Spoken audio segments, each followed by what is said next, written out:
All of these things that maybe I'm supposed to be very concerned with are not my primary concern. And so I thought there must be a way to assemble a group of artists whose work is addressing exactly what it is that made me so fascinated with this book.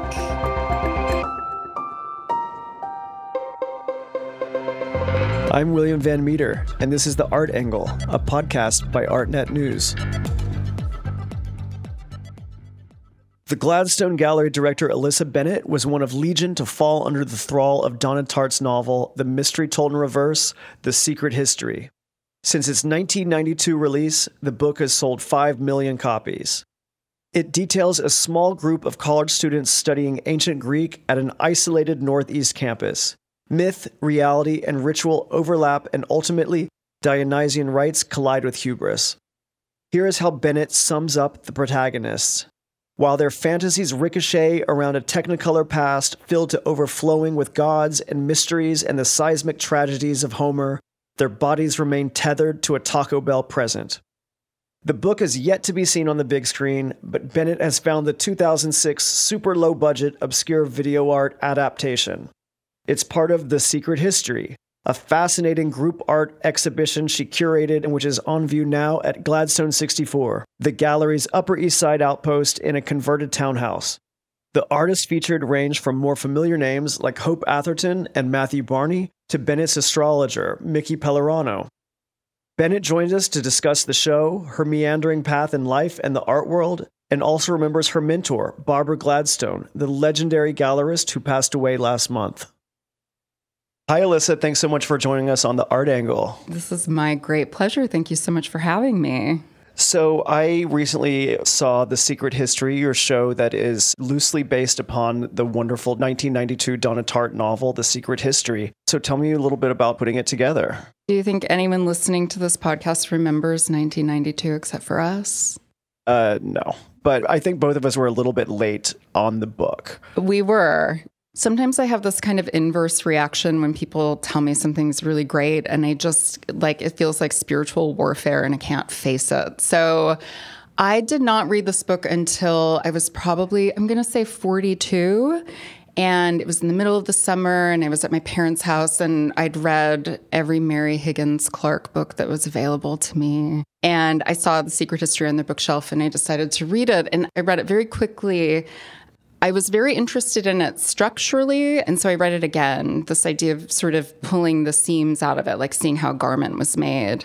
And then I started listening to it obsessively. Donna Tartt reads the audiobook version, so I listened to it, I think, every night for 3 years. I listened to it for 3 years, every single night. I guess it's like if you look at anything very, very, very closely, sort of the threads start to fray and you see what's underneath it. And that was kind of what inspired me to want to do the show. In the end, I don't think that the book is about the mystery. I think it's about something else. And I wanted to sort of investigate what that something else could be.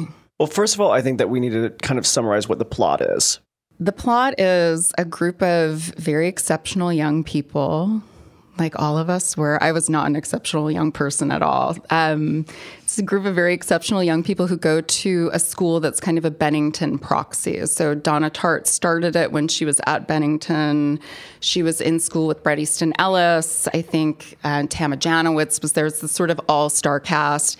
And there was a kind of classics professor that many say inspired the professor in this book that leads this very contracted, restricted classical studies program where they learn about ancient Greek and they're learning about these dead languages and they're kind of completely investing in this very distant ancient history at the sort of consequence of losing traction with the present. So essentially what happens within the book is that the students learn about bacchanals and they decide that they're going to see if they can conjure Dionysus. And they do, and it results in a murder, and then it's the sort of story of covering up not only that murder, but another murder, and what the consequences are of over-investing or over-identifying with remote history, I think, with the very far away past. And they learn firsthand about hubris. They sure do.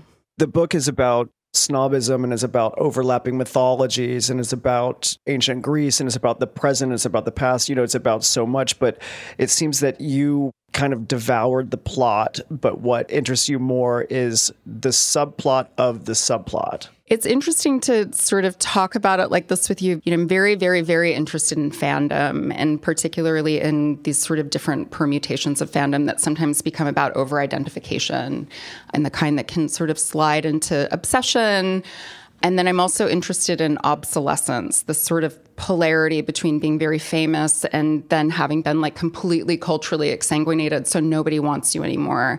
And what I like is to go in and learn about a figure once they've been exsanguinated. Once there's no juice left for culture, that's when I become interested in them. And, you know, I think I became a writer because what I really like is research. And so it's exhaustive research about a certain figure or an event until there's nothing left to learn about it. And then I'll write about it. And the writing about it is usually about me sort of identifying what it is about this figure that I've become interested in that offers that mirror of fandom. What is it about this person that reminds me of myself, which is what I think fandom is. Sort of the perfect formation is that we look at the celebrity and they're giving us back to ourselves in some more perfected way. And so to talk about what I did with the book, sometimes I feel like it sounds so crazy that I listened to it on audiobook every night, literally for 3 years. But then sitting here with you thinking about it, I was trying to suck everything out of it. And then I go back in, and my work as a writer is about what I've extracted. The book is also about limbos. And yes. It's about how, you know, this small coterie of students, like they think life is nothingness and they're preparing for nothingness. Yes. Like they're not preparing for the real world whatsoever. Yes. And they hate this, I think, as you call it, a Taco Bell reality that they're in. And they're not prepared for work now whatsoever. And I think that's what a lot of people feel today, and that's what a lot of people identify with. Something that we talked about before is I'm very interested in how the book addresses these sort of different temporal conditions. So you have this very valorized past, this perfected past, the present, which is like so boring, right? Like the moment right now feels so boring. So it's where libido comes in. It's where drugs come in. It's where crime comes in. And then you have the future, which is either limitless possibility or complete anxiety. And what I wanted to sort of circulate around in the show and identify in the show is we're all in the present. What does it mean to live in the present? What is this sort of liminal space between what was and what could be? And it's boring, I think, for people. For young people especially, it's boring. You know, they want an escapism and fantasy. And that's what, you know, a lot of what the Secret History art show gives us. Yeah. So tell me about putting that together. And it's a wonderful show that everyone should check out. And the more I think about it, the more I want to revisit it. Well, we had an opening slot and Barbara asked me if I had any ideas. And it just sort of occurred to me very quickly and very on the spot that this novel would be a good premise for an exhibition because I think it has everything required in terms of narrative. And, you know, as a writer, I'm particularly interested in narrative. I'm not necessarily interested in aesthetics or how things look or art history. You know, all of these things that maybe I'm supposed to be very concerned with are not my primary concern. And so I thought there must be a way to assemble a group of artists whose work is addressing exactly what it is that made me so fascinated with this book. It came together quite quickly. I think the original list is pretty true to what ended up being in the show. I thought, you know, I was talking to Mickey Pellerano today, who's been on your show, astrologist to the stars, my personal astrologer, and he has a drawing in the show. He said, oh, you know, I feel like you don't give yourself enough credit for how you put this show together. And I just thought, you know, what's hard? Making art is hard. Writing is hard. I think that the work of putting a show together happens in the thinking. It did not feel difficult to me. I thought it was kind of a scam. I thought this is a job. Scam. The work's already done. Okay.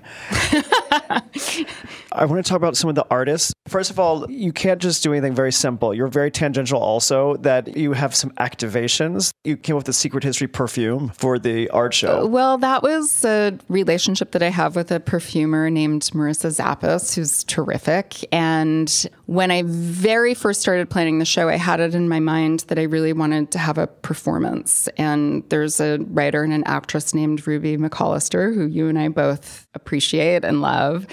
And I asked her if she'd ever read the book, and she said, oh, I went to Bennington after I read that book because I didn't know what the fuck I wanted to do with my life. So she goes to Bennington, and I originally thought that she could perform like a one-woman Greek tragedy. And she said, no, I'm going to write something for you. And so she has a very close collaborative relationship with Marissa, the perfumer. And I have written for Marissa in the past and done readings for her in response to other perfumes that she has made. And so when Ruby accepted my proposition, Marissa said, I would love to make a perfume for your show also. So that's how we got the perfume. Where does this perfume live? Like, can one get it? Or? There's only one bottle. Oh, wow. There's one bottle. So it's like an art piece. It's an art piece. And, you know, when we opened the show, there was like a bowl of samples. And otherwise, there's just a bottle on a stack of books, my plinth that I made out of books that are referenced in the Secret History. And what does it smell like?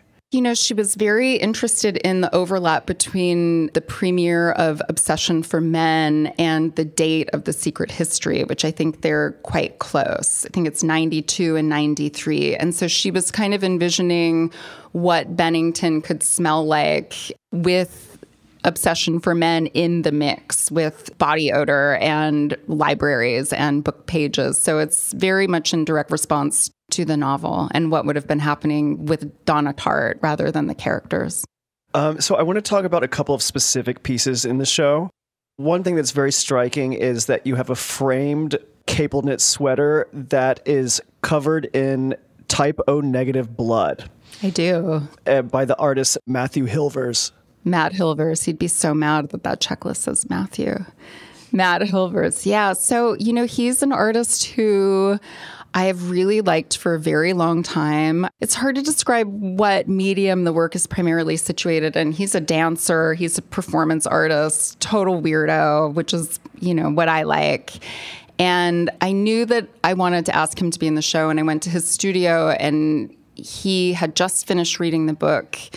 And he brought this object out that's in a sort of plexi shadow box, and it's the sweater that has these sort of big, terrible looking blackish red stains on them. And he told me the story of it, which was that he had gone to grad school in London, and everyone he was in school with left for Christmas, but he was from Chicago and couldn't afford to go home.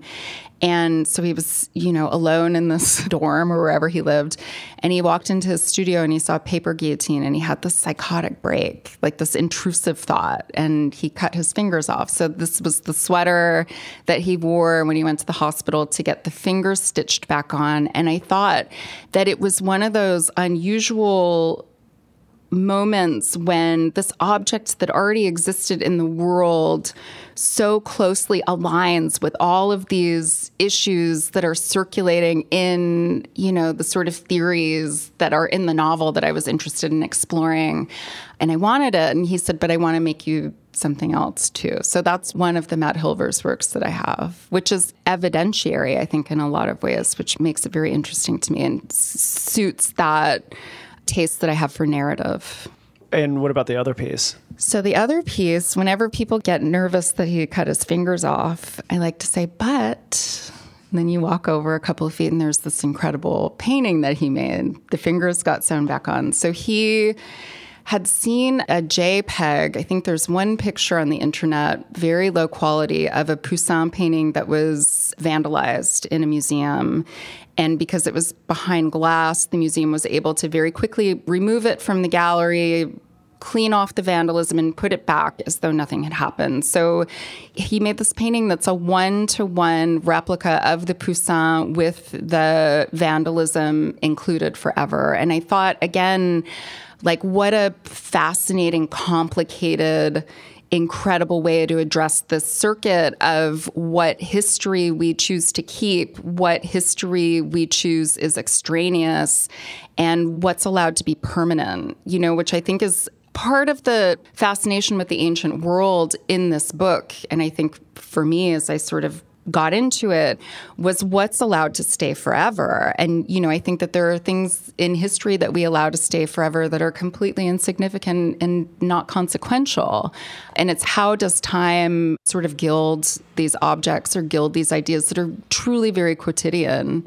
And I think that painting in particular, it's a complete 360-degree sort of perspective on this very complicated issue of time and foreverness.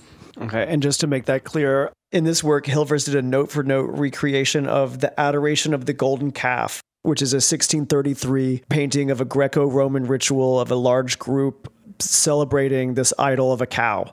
And not only did Hilvers recreate the painting, but he recreated the graffiti smear of like orange going across it. Hand-painted graffiti.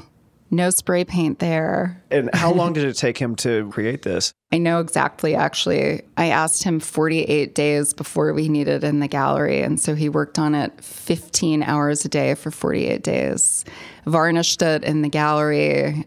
It's really a very remarkable piece of art. And so were the artists all familiar with the book before the show? No. And, this was part of my pleasure because as a literature person, one of my favorite stories about Barbara is we went out to dinner with Itzhak Perlman last summer because my son's a classical music fanatic. And Barbara was like, boy, can I introduce you to someone? Ollie loves Paganini. So we were sitting at a table with Itzhak Perlman and Barbara said, this is Alissa. She works with me. And she said she does a very fine approximation of someone who cares only about art. But those of us who love her know that what she really loves is literature. I was like, wow, we laughed. It was funny. But I think, when I first came up with this idea, it was important for me that everyone read this book. And so I bought 15 copies of it and we mailed it out to every artist. And some of them were familiar with it and some were not.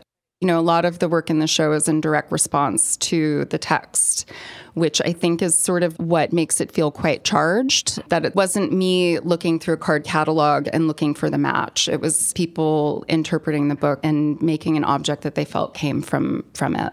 You better work that card catalog reference. I'm working the party girl at the library. All right. So some of the artists recreated scenes directly from the book. That's true. One of my favorite, very sweet stories from the book is a Japanese artist, Arisa Yoshioka. When I gave her the book, she was quite nervous because she'd never read a full novel in English. And she said, I don't know if I can do it. I'm going to try. And I said, just try. Try for me. And so she sent me an email a couple of weeks after she'd received the book, and every page was annotated. And I thought, oh, she fucking got it. Like, she read this book and she understood it. And that particular painting is quite interesting because it's aesthetically and formally quite a departure from what her work has looked like in the past. It's sort of structured with a shadow box. It has some dimensionality. It sort of, for me, represents some kind of breakthrough. There's a scene in the book where one of the characters shatters a mirror above a mantelpiece. And so when she made this work, that's this sort of fractured looking reflection in a mirror painted, she said, I really want this to go above this mantelpiece. It's made for this spot. And I just thought, how incredible. It's like, when you're a teacher and you teach something and it reaches somebody, that's kind of how I felt. Your lean on me moment. Oh, I was like, we're going to learn math next. We're not. And some of the artists took a more abstract direction, like Adam Putnam's work was really cool. One of my favorite artists, all-time favorite artists, he shows at PPOW, and he makes quite a lot of work that's about the relationship between the body and the ancient ruins. Whenever I look at his work, I always think they're kind of self-portraits. So he makes sculpture, he makes film. and he makes drawings. So he gave me 2 works. One is this gilded ruin that's made on concrete, wall hanging flat. And then one is part of a new series that he's making where he finds these, they just look like a branch that hangs out of the wall at 90 degrees, but then it'll have a finger carved in the tip. And I thought, how perfect. It's just scary enough. I like to be a little scared. It's a really, really excellent piece of art.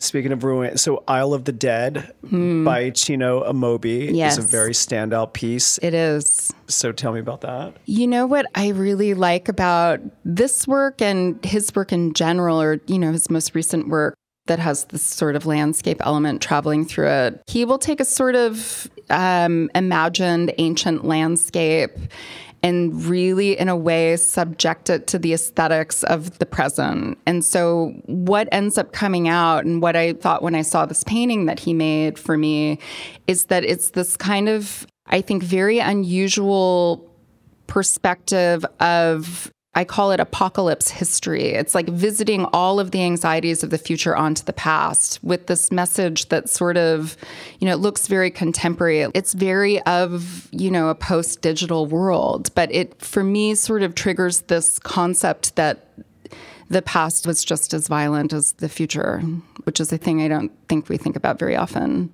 So the Karen Lyons, it is a painting that depicts this grand house in front of a lake, and a young patrician girl is walking in front of it. It could be a Alissa Bennett avatar. Oh, that's so nice. That's so nice. She did not make this painting for me, but when I asked her to be in the show, this was the image she sent, and I said, oh, it's perfect. I think part of what's interesting about reading the novel as a slightly older person is that, and I don't know if young people realize that when you mature, you don't necessarily feel so divorced from who you were when you were 20. I still remember what that feels like. And I think there's something about her paintings in particular, because she's, we're contemporaries. She's not 20 either, but I think she's very able to accurately depict a very particular and quite feminized worldview with incredible accuracy. And I liked her work for the show because I think that it sort of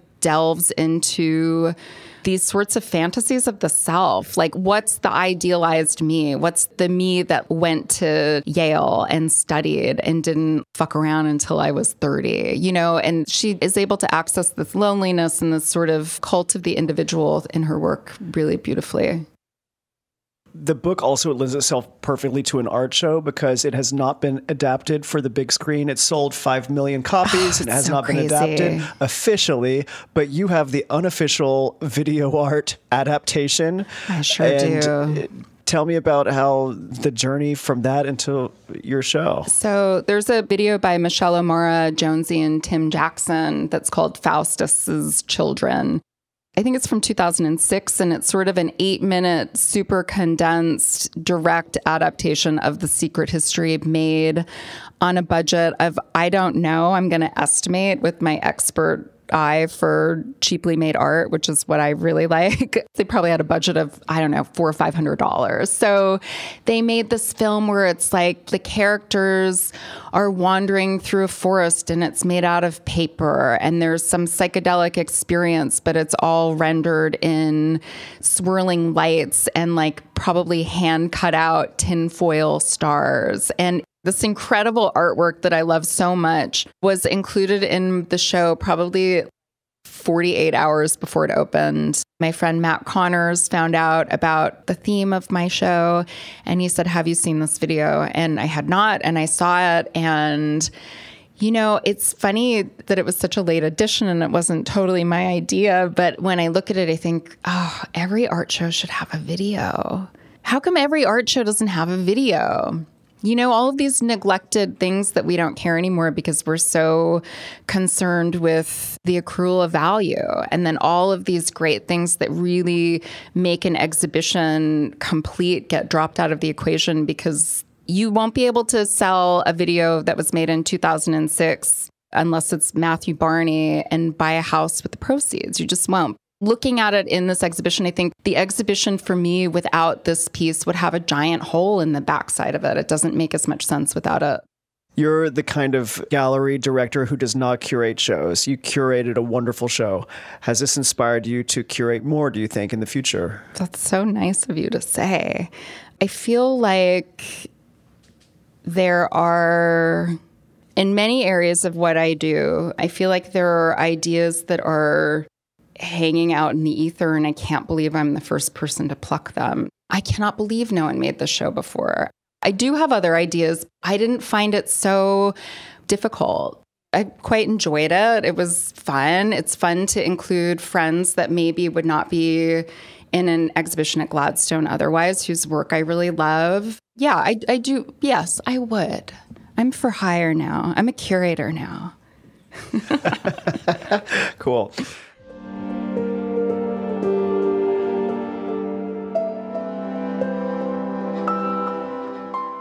So director means many different things at different galleries. What does it mean for you at Gladstone? You know, I think that what attracted Barbara and I to each other and why it has been a very good place for me to be is that I think that she appreciated what it meant to have a director who maybe thinks more like an artist. You know, I'm not a very business-minded person.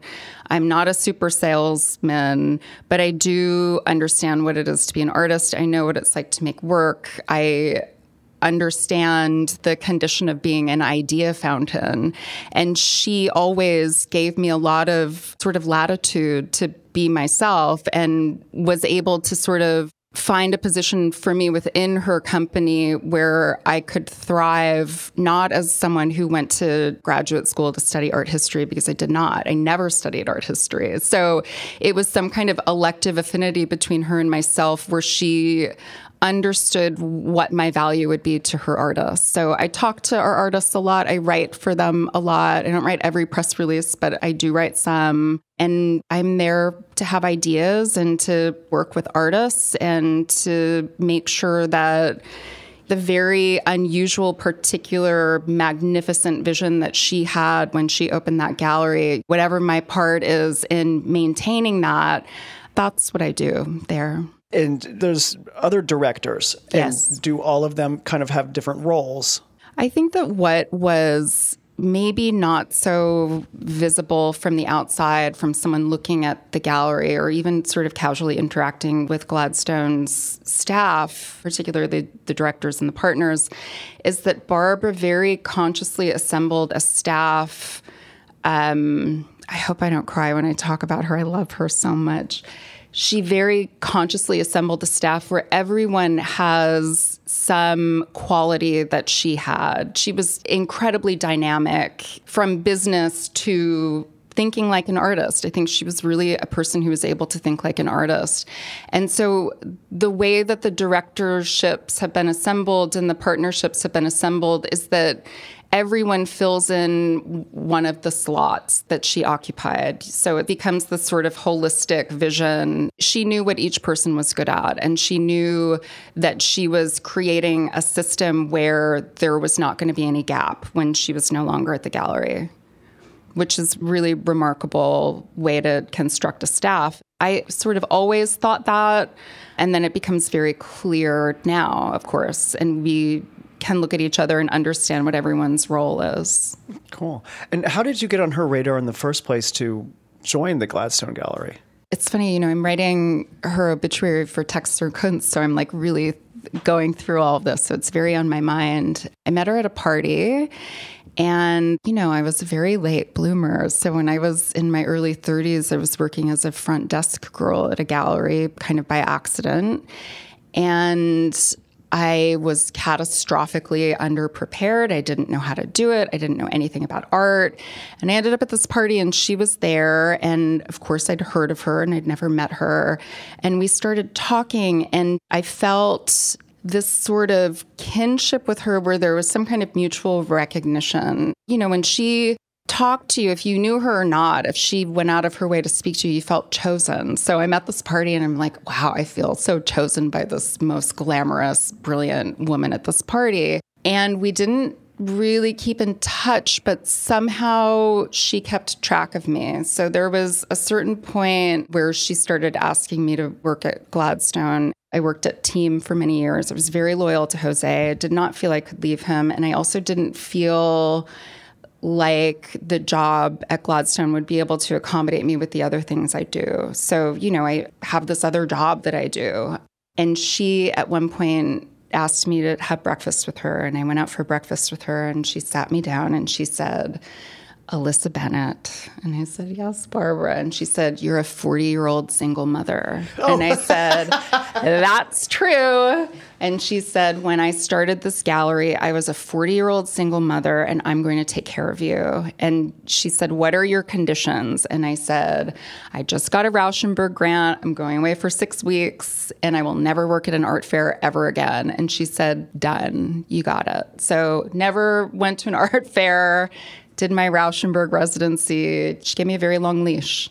Okay, what's with the no art fairs edict? It's like an abattoir. It's like going to the slaughterhouse. It's so stripped for me. It's so stripped. Again, like I'm not a person who's sort of seduced by commerce or money or, the thrill of the sale. It's like a lot of talking for nothing. It's a lot of contextless works that are blasted out into a vacuum, so that in a way I think they lose what is crucial for me about art, which is not how much value an object can accrue, but what, again, even going back to this idea of fandom, what is the circuit when a person stands in front of a work of art? What gets activated both in the object and in the person? I haven't seen that circuit activated in a convention center, but maybe it's just me. Maybe it happens for some people. It doesn't happen for me. Okay, maybe you just need to find halogen lights more inspiring. Oh, you're so right. So I think like a lot of people in art, you got your start being a fashion model. I sure did. I don't understand how that works. If you can just tell the Alissa story. I don't understand it. The Alissa Bennett story is a story of like sleepwalking and not paying any attention and never thinking about the future. That's the Alissa Bennett story. I barely graduated from high school, and I had a much older boyfriend who lived in New York. And so I finished high school. I came here. I moved in with him. I worked as a receptionist in a hair salon downstairs from the St. Mark's Hotel in 1996, when it was not a nice place to work. And I was sitting at my desk, probably in a terrible mood. And this woman came in, and I remember looking at her and saying, because I was a real bitch, like a real teen bitch. And I was like, we don't have any appointments for you today. And she said, I remember it so clearly. It's something I've been trying to write about for a long time. But she said, honey, I don't want a shitty haircut. And I was like, oh. And then she said, do you want to come to a modeling agency with me? And if they take you, you never have to come to this place again. They'll give you an allowance. You never have to come here again. And so I left my desk, and we walked over to Women. It was on Prince Street then. We went upstairs, and the owner of the agency, Paul, sat me down in a chair, and he took out a pair of scissors, and he cut all my hair off. And they sent me to London, and I met Edward Enninful. And I was in his office at ID, and there was a wall of covers behind him. And he pointed to the wall, and he said, you're going to be up there someday. And I worked steadily. I did not make tons of money. I did a lot of stuff like ID. I did mostly editorial and runway. Did it for about 3 years. And then I met someone who I fell in love with, who was very smart. And I thought I better get my shit together. And I went to college I think I started when I was like 24, 25. One fashion question is that I saw that you were part of like one of the major moments. I know what you're going to say. Independent it's all true. Fashion was the Hussein Chalayan Burqa show, which to the listener, if they don't know this was in 1996. It was a show. It was my first show. Edward Enninful booked that for me. It was a show of burqas. Each one got shorter and shorter until one of the models was completely nude from the waist down, and just the faces were covered. So that was teenage Alissa Bennett. Was there not the nude one. I don't know which one you were. I was the one right next to. I had the shortest one before you sacrificed your modesty. I had the shortest one before that. But yes, that was me. That's kind of like the preeminent show that would never happen today is when people it was reference an incredible moment. And the other, I think, quite iconic piece of fashion history that I'm included in that I just wrote about, I'm in the Jürgen Teller book, Go Sees. Getting older and looking back on it, I feel like I'm a person who's had different lives, and looking back on that life that I had, and so remembering all of the other models that are in this book. I don't know, it's 600 pages of go-sees, all in the same location, and looking at it and thinking about what that hunger is, looking at each face, remembering the people, and seeing like this very devastating desire for recognition. I think it's a really incredible piece of art. I don't understand how you got from there to Team Gallery. Okay, so I finished college and I was getting a divorce. I married an artist. I got a degree in like some bullshit. Like my thesis was on the conflation of illness and femininity in the 19th century. So go find a job, right? Like I was supposed to be kind of academic and I blew it. This is why you identify with the secret history. 100%. Because I did it, like I was completely invested in this very obscure, very narrow slice of history. I could not get a job. I was working in the Alexander McQueen boutique, depressed as shit, crying in the utility closet every day, not selling anything, sad. And Amalia Dayan was one of the clients, and she was opening her gallery with Daniela Luxembourg and asked me if I would like to be her assistant. I was like, all right. And she said, are you very organized? And I said, no, but how hard can that be? Which I encourage, if you guys haven't read my zines, I write about this all the time because it was like the most catastrophic moment of my life, taking this job and like a profound depression, having no idea what I was doing. It was fucked. So it was when I was working for Amalia that I met Barbara. I made mistakes at that gallery that were like I set up opposing bids between Adam and Amalia. Like I really fucked up over and over and over until the point was like, I got to get out of here because I can't. If you've made so many mistakes that people look at you and they see like a mistake walking through the room, you're like, you're not wrong. Like you're going to make more mistakes. So I went to work for Jose and I was there for many years. And then I ended up at Barbara. I'm a serial monogamist. I'm not a job jumper. Okay, so how did you find your niche? Like at Team, what did you do? Here, I did a crossword puzzle. Oh. I did the what I learned at Team? I was like, oh, I'm really good with an artist that's like getting a cat to the vet, like someone who fucking doesn't want to make a show, someone who's traumatized, someone who's like, don't look at me, I can't do it. That's my specialty. I'm like, you can. We're going to get your shots and you're going to be fine. I worked with Alex Bagg and, she had like a show at ICA Miami. Like I was able to get people to produce things that other people had not been able to coax out. Have you ever seen the episode of Golden Girls called Snap Out of It? I think it's season 2, episode 3, where Dorothy is doing Meals on Wheels and she meets the agoraphobic hippie and she gets him out of the house. Like she coaxes him out of the house. And then they go to the grocery store and he's like, I'm going to do it. I'm going to the grocery store. And they open the door and it's like, you're the 1 millionth customer. And it's like fireworks and shit. That's how this job felt often. I was like, you're not going to be the 1 millionth customer, but we're going to go to the grocery store. And it was something that I learned I was just very good at. Okay. And you're like, okay. No, it makes sense. But also it's like, you were explaining how, an aspect of why Barbara Gladstone's genius was this mother aspect. And I think that this is also what she saw in you, of you being a single mother and you mothering these artists who are very difficult children. We had this thing in common where I don't want uncomplicated people in my life. I don't want people who are not difficult. It's more interesting for me to be around people that have whatever their problems are or what, they just always end up being more interesting than someone who's like going to the golf course. I don't care about the golf course. Like take me to the graveyard. I don't want to go to the golf course with you. You seem to have a connection to your inner 13-year-old boy. Always.